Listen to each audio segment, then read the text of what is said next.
Hello students. तो आज के वीडियो लेक्चर में हम रेनफोर्समेंट लर्निंग की एक अप्रोच मार्कोव डिसीजन प्रोसेस के बारे में पढ़ेंगे। मार्कोव डिसीजन प्रोसेस एक अनडिफाइंड एनवायरनमेंट के अंदर या रैंडम एनवायरनमेंट के अंदर कुछ एक्शंस का एक मैथमेटिकल मॉडल होता है, जिसके अंदर एजेंट जो है वो हर एक स्टेट के अंदर पर्टिकुलर कुछ एक्शंस परफॉर्म करता है और हर एक एक्शंस का एक रिवॉर्ड होता है जो कि ये डिसाइड करता है कि वो एक्शंस कितना यूजफुल था उस पर्टिकुलर स्टेट के लिए। और इस तरीके से मॉडल जो है वो अपने एक्शंस और रिवॉर्ड से लर्न करता है और वन बाय वन हर एक स्टेट के ऊपर जो है वो एक्शंस परफॉर्म करता है और फाइनल पॉलिसीज जो है वो डिजाइन की जाती है। तो मार्कोव डिसीजन प्रोसेस भी एक ऐसा ही रेनफोर्समेंट लर्निंग का एक अप्रोच है, जिसके अंदर कुछ नोटेशंस होते हैं, जैसे कि स्टेट, जो कि ये बताता है कि आपका एजेंट अभी करंट किस सिचुएशंस के अंदर है। एक्शंस जो होते हैं वो ये डिफाइन करते हैं कि क्या पर्टिकुलर सेट ऑफ एक्शंस आपका एजेंट जो है वो उस पर्टिकुलर स्टेट के अंदर जो है वो परफॉर्म कर सकता है। और रिवॉर्ड जो होते हैं वो किसी भी स्टेट के ऊपर जो एक्शंस परफॉर्म किए जाते हैं उसका जो आउटकम होता है वो जो होता है उसको हम जो है वो रिवॉर्ड्स बोलते हैं। तो जनरली एमडीपी जो होता है वो स्टेट्स, एक्शंस जिनको डिसीजन भी बोला जाता है, और रिवॉर्ड्स इनका कलेक्शन होता है। ठीक है। मार्कोव डिसीजन प्रोसेस जो होता है वो एक कंट्रोल्ड माइक्रो मार्कोव चेन का एक एग्जांपल होता है। इसको कंट्रोल्ड मार्कोव चेन इसलिए बोला जाता है क्योंकि यहाँ पर हर एक सेट ऑफ स्टेट के लिए पर्टिकुलर एक्शंस डिफाइन होते हैं और उन एक्शंस का जो है वो इम्प्लीमेंटेशन आपका एजेंट डिसाइड करता है कि वो उस एक्शंस को परफॉर्म करेगा या नहीं करेगा। तो जब किसी भी एक्शंस का जो एक्शन जो होता है उसका जो डिसीजन होता है इम्प्लीमेंटेशन का, जब वो एजेंट के थ्रू डिसाइड होता है तो उस चीज को हम बोलते हैं कंट्रोल।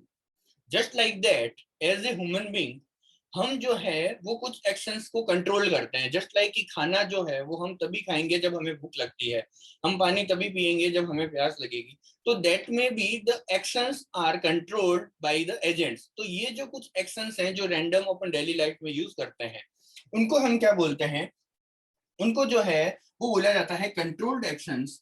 और एमडीपी जो होता है उसके पास कुछ कंट्रोल्ड एक्शंस होते हैं, इस वजह से एमडीपी को जो है वो कंट्रोल्ड मार्कोव चेन बोला जाता है।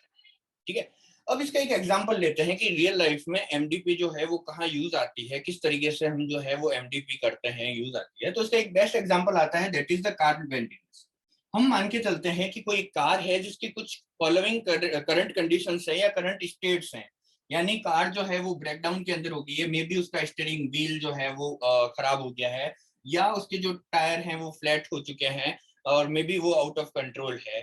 तो हमारा एजेंट जो है जिसके पास एक्शंस है, एजेंट क्या होता है, एजेंट होता है सेट ऑफ एक्शंस, जो कुछ भी एक्शंस परफॉर्म कर सकता है उसे एजेंट बोलते हैं मार्कोव डिसीजन के अंदर।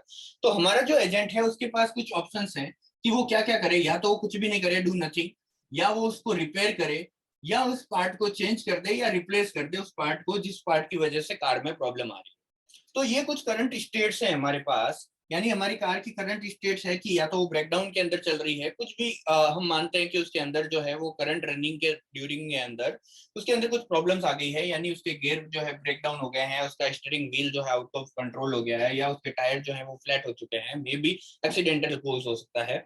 तो हमारा जो एजेंट है जो उसको ड्राइव कर रहा है, जो उस एनवायरमेंट के अंदर उसको ड्राइव कर रहा है, उसके पास कुछ फॉलोइंग एक्शंस हैं। या तो वो कुछ भी नहीं करे, या वो जो है वो उस पार्ट को, पर्टिकुलर किसी पार्ट को जो है वो रिपेयर करवा दे, या जो है उसको हम चेंज कर दे या रिप्लेस करवा दे उस पार्ट को जिस वजह से जो है वो हमारे कार में या स्टेट के अंदर जो है वो दिक्कत आ रही है। तो यहाँ पर हमारे पूरे जो सिस्टम है, जो ये कार मेंटेनेंस का जो पूरा सिस्टम है, उसका एक एम है कि हमें मिनिमाइज करनी है उसकी मेंटेनेंस को। हम चाहते हैं कि कम खर्चे के अंदर जो है वो सारा प्रोसेस जो है वो कंप्लीट हो जाए, कार को भी नुकसान नहीं हो और एजेंट जो है वो सक्सेसफुली डेस्टिनेशन के ऊपर पहुंच जाए। तो यहाँ पर जो एमडीपी जो है, जो मार्कोव डिसीजन प्रोसेस है, वो किस तरीके से हेल्प करेगा, वो हमारे एजेंट को पर्टिकुलर हर एक स्टेट के अंदर उसका ऑप्टिमल सॉल्यूशन बताएगा। जस्ट लाइक दैट कि अगर हमारा जो जो सिस्टम है, सपोज कि उसके अंदर जो है वो टायर फ्लैट की प्रॉब्लम है, तो हमारा एमडीपी जो है वो उस एजेंट को ये डिसीजन या ये ऑप्टिमल एक्शंस अप्रोच करेगा कि जिससे ऑप्टिमल एक्शंस के अंदर, यानी ऑप्टिमल एक्शंस का मतलब क्या है, मिनिमम कॉस्ट के अंदर जो है वो हमारी कार जो है वो रेडी हो जाएगी और हमारा एजेंट जो है वो फिर से ड्राइव कर पाएगा। तो that is the Markov decision process. Markov decision process क्या है? तो एक सेट ऑफ स्टेट्स होता है जिसके अंदर एक एजेंट होता है जो सेट ऑफ एक्शंस को परफॉर्म करता है, और उन स्टेट्स के ऊपर जब हम सेट ऑफ एक्शंस को परफॉर्म करते हैं तो हमें कुछ पर्टिकुलर रिवॉर्ड्स मिलते हैं, और वो रिवॉर्ड ये डिसाइड करते हैं कि हमारा एक्शन जो है वो हमारे सिस्टम के लिए कितना यूजफुल था या कितना जो है वो कम कॉस्ट का था।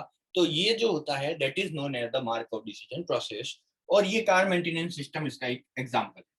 तो अब हम देखेंगे कि मार्कोव डिसीजन प्रोसेस को किस तरीके से मैथमेटिकल टपल्स की हेल्प से जो है वो शो किया जाता है। मार्कोव डिसीजन मॉडल को 5 मैथमेटिकल टपल से जो है वो डिफाइन किया जाता है, और इन 5 मैथमेटिकल टपल्स को मार्कोव प्रॉपर्टी भी बोला जाता है। ये 5 टपल्स जो हैं वो कुछ इस तरीके से होते हैं: capital S, capital A, capital T, small P and small R. यहाँ पर स्मॉल पी और स्मॉल आर दो फंक्शंस हैं जो उस स्टेट के ऊपर पर्टिकुलर प्रोबेबिलिटी और रिवॉर्ड्स को जो है वो डिफाइन करते हैं। तो हम देखते हैं किस तरीके से इन टपल्स को डिफाइन किया जाता है। यहाँ पर जो कैपिटल एस है that is set of states, यानी जो भी पॉसिबल सेट ऑफ स्टेट्स होती है मार्कोव डिसीजंस के प्रोसेस के अंदर, उन सारे स्टेट्स को जो है वो एस के अंदर जो है वो कलेक्ट किया जाता है। A is the collection of set of actions, यानी जो भी पर्टिकुलर एक्शंस हैं जो एक एजेंट के थ्रू लिए जाएंगे, उन सबको जो है वो यहाँ पर हम ए से डिफाइन करते हैं। टी जो है that is the collection of time stamp. Time stamp क्या होता है कि जब आपके पास एक पर्टिकुलर, आप किसी स्टेट के अंदर होते हैं, यानी एजेंट किसी पर्टिकुलर स्टेट के ऊपर होता है, तो वहां पर हर एक सिचुएशन के अंदर उसको कुछ एक्शंस परफॉर्म करने होते हैं। तो टी जो है वो उन टाइम स्टैम्प्स को डिनोट करता है जहां पर एक्शंस जो है वो परफॉर्म किए जाएंगे, या एक्शंस जो है वो जो है वो परफॉर्म होंगे। एक्शंस और डिसीजन दोनों एक ही चीज है, एक्शंस को ही डिसीजन बोला जाता है। तो टाइम स्टैम्प टी जो है वो उन टाइम का कलेक्शन होता है जहां पर किसी पर्टिकुलर सेट ऑफ स्टेट के अंदर एक्शंस जो है वो परफॉर्म किए जाते हैं एजेंट के थ्रू। तो वो जो टाइम स्टैम्प होता है उन टाइम स्टैम्प की वैल्यू को हम टी से डिनोट करते हैं। और यहाँ पे P जो है that is a probability functions, जो कि स्टेट के अंदर जो ट्रांजेक्शंस होते हैं उनकी प्रोबेबिलिटी को डिफाइन करता है। और R जो है that is the reward functions, यानी हर एक स्टेट के ऊपर जब आप कोई एक्शंस परफॉर्म करते हैं तो वहां पर हमको कुछ रिवॉर्ड्स मिलते हैं, उन रिवॉर्ड को हम यहाँ पर स्मॉल r यानी R फंक्शंस से जो है वो डिनोट करते हैं।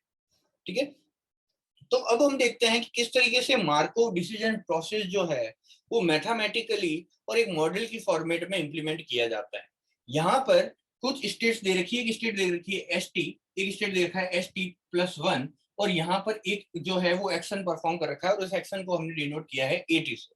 तो ये मैथमेटिकल मॉडल हमें क्या बता रहा है? ये मैथमेटिकल मॉडल हमें ये बता रहा है कि किसी टाइम स्टैम्प की वैल्यू स्मॉल टी, यानी ये जो टी है that is time stamp value, और ये बिलोंग करता है टी से, ये बता रहा है कि किसी स्टेट एस के ऊपर किसी पर्टिकुलर टाइम टी के अंदर, स्मॉल टी के अंदर, जब हमने कोई एक्शन लिया यानी कोई एक्शन परफॉर्म किया जिसको हमने बोला ए टी, यहाँ पर जो ए है that is denote action, that is denoted by action, और स्मॉल टी जो है वो एक टाइम स्टैम्प की वैल्यू।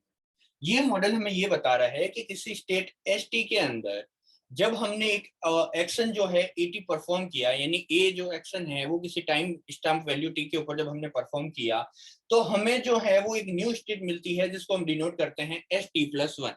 ठीक है, और इस एक्शन के ऊपर जो ये एक्शन आपने ए टी परफॉर्म किया था जो कि इस एक्शन से बिलोंग करता है, ए टी कम्युनिटी से बिलोंग करता है, इस एक्शन के थ्रू जो हमको रिवॉर्ड मिला उस रिवॉर्ड को हमने जो है वो इस तरीके से डिनोट किया। तो ये एक इन्फ्लुएंस डायग्राम है मार्कोव डिसीजन प्रोसेस का, जो कि हमें ये बता रहा है कि किसी स्टेट एस के ऊपर जब आप कोई एक्शन ए परफॉर्म करेंगे तो आपको न्यू जो है वो स्टेट मिलेगी, और वो स्टेट जो होगी that is S T plus one. और ये एस टी प्लस वन हमें क्यों मिली? क्योंकि हमें जो है वो एक रिवॉर्ड मिला था, क्योंकि हम जब भी कोई एक्शन परफॉर्म करते हैं मार्कोव डिसीजन के ऊपर तो हर एक एक्शन का एक रिवॉर्ड होता है, और वो रिवॉर्ड क्या है? वो रिवॉर्ड जो होता है वो डिपेंड करता है आपकी स्टेट और आपके एक्शन के ऊपर। तो जो रिवॉर्ड फंक्शन होता है उसको डिनोट किया जाता है एस और एटी, जहां पर एस जो है that is your current state और एटी जो है that is your current action that is applied on state S. So that is the influence diagram of Markov decision process, and that is the Markov decision process problem in reinforcement learning. तो ये एक तरीके की approach है जिसके अंदर जो है रेनफोर्समेंट लर्निंग मॉडल जो है वो लर्न करता है कि किस स्टेट के ऊपर कौन सा एक्शन परफॉर्म किया जाना चाहिए, और उससे हमें जो रिवॉर्ड मिलते हैं उन रिवॉर्ड से हम नेक्स्ट स्टेट के अंदर जो है वो एक्शन को परफॉर्म करते हैं. Thank you.